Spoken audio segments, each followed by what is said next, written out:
बिस्मिल्लाहिर्रहमानिर्रहीम। अस्सलाम वालेकुम। मैं कोमल अब्दुल्ला। आज का टॉपिक है हमारा माहा की कामयाब ज़िंदगी का राज। ये एक माहा थॉट्स एक्सप्लोर के नाम से इंस्टाग्राम पर पेज है, जिनकी मैं थॉट्स कॉपी भी करती हूँ और वो मुझे बहुत पसंद है। और वो राइटर है, उनकी राइटिंग बहुत ज़बरदस्त होती है और आपकी लाइफ चेंजिंग से रिलेटेड हर चीज़ पे होती है। सो आज हम उनकी स्टोरी शेयर करेंगे, माहा की कामयाब ज़िंदगी का राज। सो चलते हैं माहा की ज़िंदगी के बारे में, जानते हैं कि उनकी ज़िंदगी में क्या हुआ और कैसे उसने ग्रो किया और आज वो कैसे अपनी कामयाब ज़िंदगी गुजार रही हैं। माहा की कामयाब ज़िंदगी का राज सिर्फ़ और सिर्फ सब्र है। माहा ने जब शादी की तो माहा के शौहर के पास ना जॉब थी, ना अपना घर था। माहा की शादी ससुर ने कराई और मंगेतर के पास एक रुपया भी नहीं था। लेकिन माहा की सास और ससुर भी इतने अमीर नहीं थे, बस चाहते थे कि बेटा जैसे ही पढ़ाई कंप्लीट करे शादी करा दे। तो माहा की जब शादी हुई तो माहा का एक कमरा भी नहीं था। सास ने अपना कमरा दिया जिसमें पेंट भी पुराना था और चेंज नहीं किया, पर्दे भी पुराने थे। सब सास के थे। शादी के वक्त कुछ भी चेंज नहीं किया उन्होंने, क्योंकि ससुर भी रिटायर्ड थे। बस फर्नीचर न्यू था। और फिर शादी के बाद माहा को कई परेशानियों का सामना करना पड़ा, क्योंकि जब लड़की की शादी करती है तो उसकी कई ज़रूरियात होती हैं। ज़रूरी नहीं कि हर ख्वाहिश हो, लेकिन फिर भी माहा ने हमेशा सब्र किया और अल्लाह ताला का शुक्र अदा किया और अपने शौहर के लिए हमेशा दुआ की। कभी गिला नहीं किया, ना शौहर को तंग किया मुझे ये चाहिए या वो चाहिए। बस दुआ की कि उन्हें अच्छी सी जॉब मिल जाए। हालांकि तालीम भी अच्छी थी, लेकिन बेरोज़गार थे। फिर माहा के शौहर को अच्छा नहीं लगता था कि अपने बाबा से पैसे लेना, हालांकि मांगा भी कभी नहीं, ना अपने लिए ना बीवी के लिए, और ना ही माहा ने कभी कुछ मांगा। जो ससुर ने दिया बस ले लिया, और वो भी शर्मिंदगी के साथ। लेकिन माहा को फिर भी कभी सैलून जाना होता या कहीं ज़रूरियात होती तो वो सैलून ना जाती, ना ससुर से पैसे मांगती थी। और माहा जब भी अपने आसपास की लड़कियों को देखती तो माहा का भी दिल करता मेरे पास भी हो, लेकिन कभी जेलस नहीं हुई और हमेशा अल्लाह ताला का शुक्र अदा किया और शौहर की जान सलामत तो अल्लाह पाक सब देगा। और फिर माहा के हस्बैंड को जॉब नहीं मिल रहा था। फिर उन्होंने पास एक दुकान में काम किया जो एक बुक शॉप था।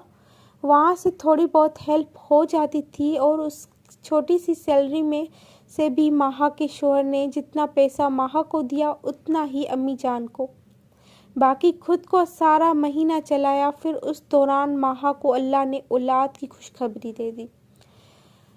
फिर माहा बहुत खुश हुई, लेकिन उस खुशी के साथ दिल में एक फ़िक्र भी थी कि बेबी के आने तक शौहर को जॉब मिल जाए। नहीं मिली तो जैसे तैसे गुजारा हो ही रहा है, वैसे भी हो जाएगा।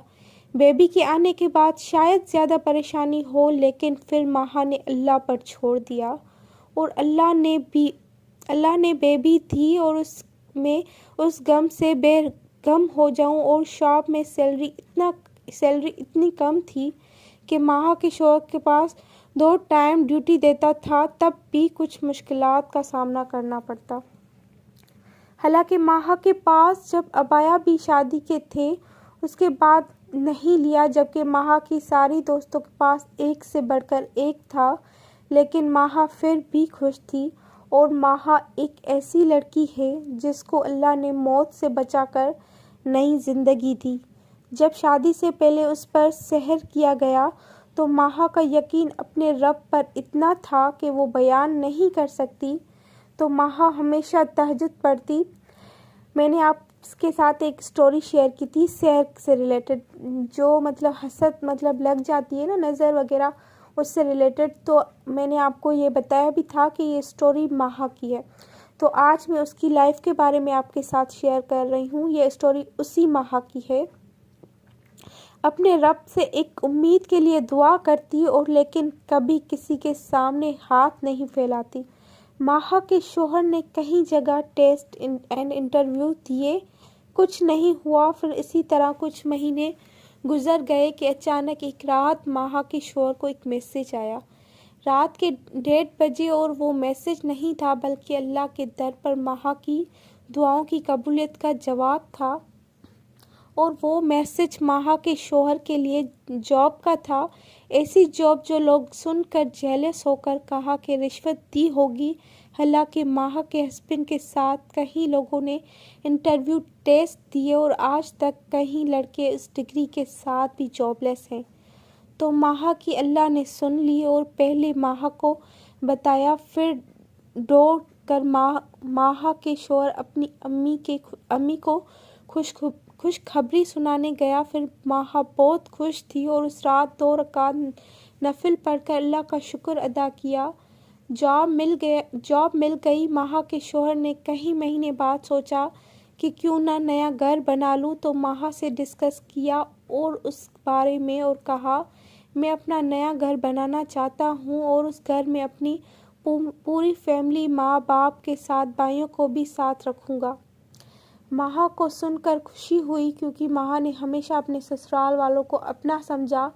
माहा को कोई एतराज़ भी नहीं था बल्कि शौहर से कहा कि मैं तो यही कहूँगी, अगर आपके बाबा ने आपकी शादी का खर्चा उठाया, पढ़ाया लिखाया और आज अपने पैरों पर खड़े हो तो उसी वजह से नहीं कि आप अपने माँ बाप आप सबको साथ रखो, मुझे कोई प्रॉब्लम नहीं, बल्कि घर के बड़ों के साथ रहना घर में बरकत है और घर की रौनक है। क्योंकि जब उन लोगों ने अपना कमरा हमें दिया, खुद के पास कमरा नहीं, हाल में सोए पड़े, हम बच्चों का भी फ़र्ज़ है कि उन्हें नरम बिस्तर पर सुलाएं, जहां हम सोएं उनका भी हक है, जिस तरह बीवी का। और उनकी नेक दुआ से अल्लाह पाक और कामयाब करेगा। माहा के शौहर ने कई फंड में हिस्सा लिया, बैंक से लोन लिया, उनके आधे से सैलरी घर के बनाने में लगी। और अब इस दौरान माहा को अल्लाह ने बेटी की नेमत से नवाजा। रहमत बनकर आई एक फूल माहा की गोद में। लेकिन उस दौरान फिर माहा को कुछ प्रॉब्लम्स का सामना करना पड़ा क्योंकि शौहर की सैलरी घर की कंस्ट्रक्शन में लग गया था और माहा ने 3 साल सब्र किया, ना कोई ख्वाहिश की, ना पाकिस्तान गई अपनी फैमिली को देखने की, कहीं शौहर को परेशान ना होने दिया और किसी और मुल्क गई घूमने। 3 साल इंतज़ार के बाद माहा ने कई कुर्बानियाँ दी। हालांकि कई लोगों ने कहा कि फैमिली को देखने नहीं जाती, जबकि माहा का मकसद था अपने शौहर का साथ देना, उन्हें और परेशान ना करना। हालांकि माहा की अम्मी का ऑपरेशन था, बीमार थी, उसी दौरान बस माहा ने सब्र किया। फिर 3 साल बाद घर भी बन गया और माहा ने अपने न्यू घर में शिफ्ट हुई। ससुराल के साथ घर में शिफ्ट होने के बाद माहा ने हमेशा अपने शौहर का साथ दिया, अल्लाह का शुक्र अदा किया। अल्लाह ने माहा को भी हर चीज़ से नवाजा। और माहा ने जब प्लान किया पाकिस्तान जाने का, तो माहा के शौहर ने माहा से कहा कि पहले तुम्हें वर्ल्ड टूर पे ले चलता हूँ, फिर पाकिस्तान। माहा ने बहुत ज़िद किया कि पैसे वेस्ट ना करो, लेकिन अब ये वक्त था कि जब माहा के शौहर ने चाहा कि माहा को ये खुशी देता हूँ, क्योंकि माहा ने बहुत सपोर्ट किया। उसके बाद पाकिस्तान चलते हैं। तो माहा के शौहर ने कोशिश की कि माहा के कदमों में दुनिया की सारी खुशियाँ रख दूँ। तो माहा यूरोप टूर पर चल कर कहीं यादें मोमेंट्स बनाए और माहा को हर खुशी दी ताकि माहा का माइंड फ्रेश हो। फिर वहाँ आने के बाद पाकिस्तान जाने का प्लान किया, लेकिन सब तैयारियां करने के बाद माहा नहीं जा सकी क्योंकि पाकिस्तान का माली बहरान ठीक नहीं, तो कोई फ़्लाइट नहीं। अभी बस माहा ने दोबारा सब्र किया और अल्लाह पर छोड़ दिया, क्योंकि अल्लाह कोई ना कोई रास्ता ज़रूर बनाता है। अगर एक रास्ता बंद करता है तो अगर रास्ता बना भी नहीं तो उसके पीछे भी अल्लाह ने बेहतरी लिखी है। मुझे लगता है इंसान सब्र करे और सब्र के साथ शुक्र अदा करे, फिर इंसान हमेशा कामयाब रहता है। अल्हम्दुलिल्लाह, अल्लाह कुल्ली हाल या रब्बिल आलमीन। ये थी माहा की स्टोरी। अल्लाह ताला हम सबको भी अपनी लाइफ पार्टनर्स का अपने आप को अपने हस्बैंड को सपोर्ट करना चाहिए और हर हाल में खुश रहना चाहिए और अल्लाह ताला का शुक्र अदा करना चाहिए। और यही ज़िंदगी है, ये ज़िंदगी कुछ दिनों